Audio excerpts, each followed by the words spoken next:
Hi, hello, and have you missed me already? Because I just posted something 2 hours ago or whatever. And I'm back for my 31 horror movies / Halloween movies in 31 days.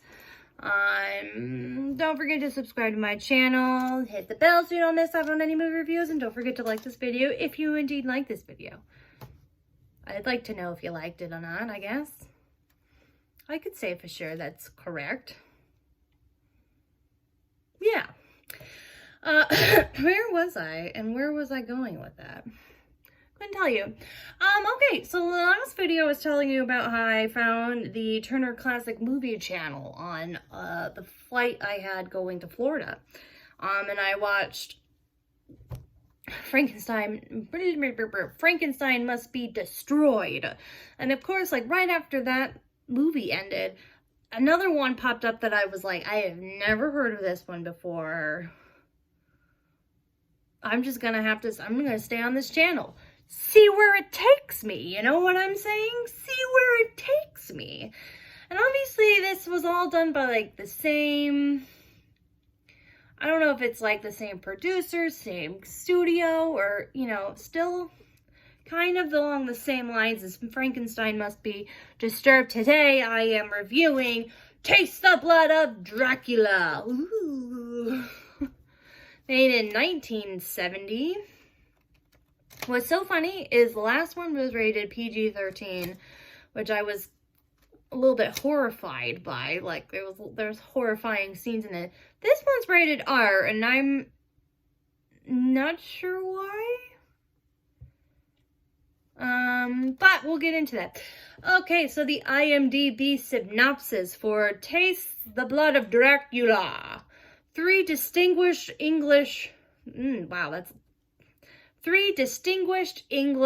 gentlemen accidentally resurrect Count Dracula, killing a disciple of his in the process. The Count seeks to avenge his dead servant by making the trio die in the hands of their own children. This is Takes the Blood of Dracula. Okay.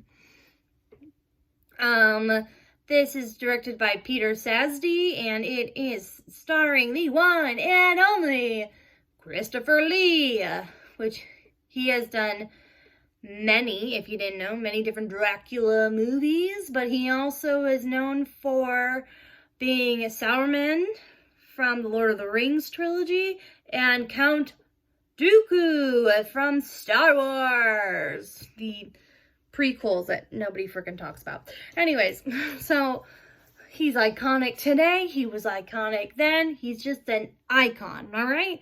Let's get into it. Taste the Blood of Dracula. So basically, starts off hypocritical. These three distinguished English gentlemen literally just came out of church later that night, under the cover of night, go to a brothel. Okay. And basically, but that's after he yelled at his daughter for flirting with someone her own age and basically calling her a whore. And it's like, okay. Sir?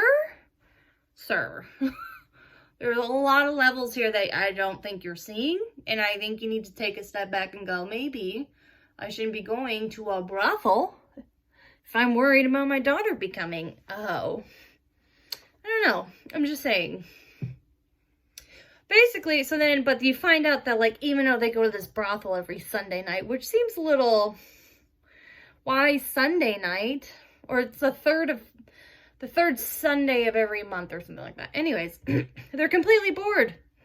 Completely bored with all the women there. I keep constantly asking for something new. Well, a servant of Count Dracula himself, someone who's a self-proclaimed Satanist, is like, hey, you want to spice up your life? You buy these items for me. I'll perform a black mass for you guys. And it'll give you everything you've ever wanted. Well, basically, the three men were like, they started doing it, and they're like, no, I don't know about this. I think I need to back out. And by doing that, kills the servant. But Dracula does come back, and he's like, oh, my poor servant, he's dead. And then, like, seduces the daughters. seduces the daughters, makes the daughters kill their dads. There's like a little love story in there that, like, you know, the love interest of one of the gentleman's daughters tries to save the day. I believe he gets a stake to the heart. So, but like so this movie was kind of weird because you're like, okay, so he's avenging the death of his servant, Dracula is, right? I was like, okay, but are we rooting for Dracula? Or is Dracula still the bad guy? You know what I'm saying? Like, one of the gentlemen becomes like an absolute drunk after the whole incident and like is about to beat the crap out of his daughter for sneaking out of the house, and then she whacks him. But like, so like this whole time, like he's seeking his revenge, and you're kind of like, I mean, I get it, I guess. But then like at the end, like the girl who's under his spell, she's like, I'll be your servant forever. And he's like, I was just using you. And then you're like, Dracula just can't be using people like that. Instant villain again. Yeah. So, this movie was weird. I'm trying to figure out why it was rated R, but I can only assume it's rated R because there was a lot of blood in it. A lot of fake blood happening, which maybe is just what you need to get that R rating on there. You know what I'm saying? You know what I'm saying, everyone? Oh my gosh. Okay, sorry, I was reading. So yeah, it was weird. It was weird. Like, I was watching it going, again, you're not sure if you're supposed to be rooting for Dracula or not. Until, like, he's just like, I'm just using you. I don't actually like you. I just needed your father dead to avenge my servant. And then she's like, sad. I'm like, okay. I don't know. Like, I just don't know if this was a good movie. You know what I'm saying? And of course, like Dracula, Christopher Lee is way older than most of these women. So it's also got that little bit of a creep factor to it. So, yeah, I didn't find it scary. Obviously, it's horror because it has to deal with Dracula and drinking blood and seducing young women.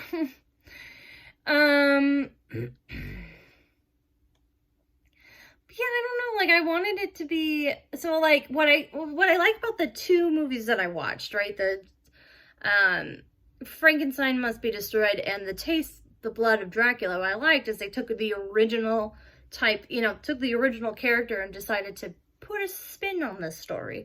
You know, what if after all of that you can bring him back to life, or, what if Frankenstein is just freaking weird and a little unethical? But, like, Dracula literally, like, first of all, what a twist, because at the beginning scene, you literally see him die. And then he gets basically resurrected, and he's like, let's raise some hell, shall we? It's exactly what he did. He rose a little hell, and then they're like, you put you back down. You don't need to.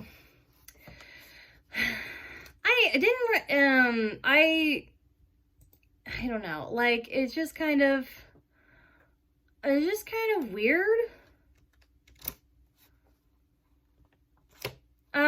But I mean, at the end, of course, one of the daughters gets out of the spell, her boyfriend's fine, and they run away, happily ever after. So I guess we have that going for us.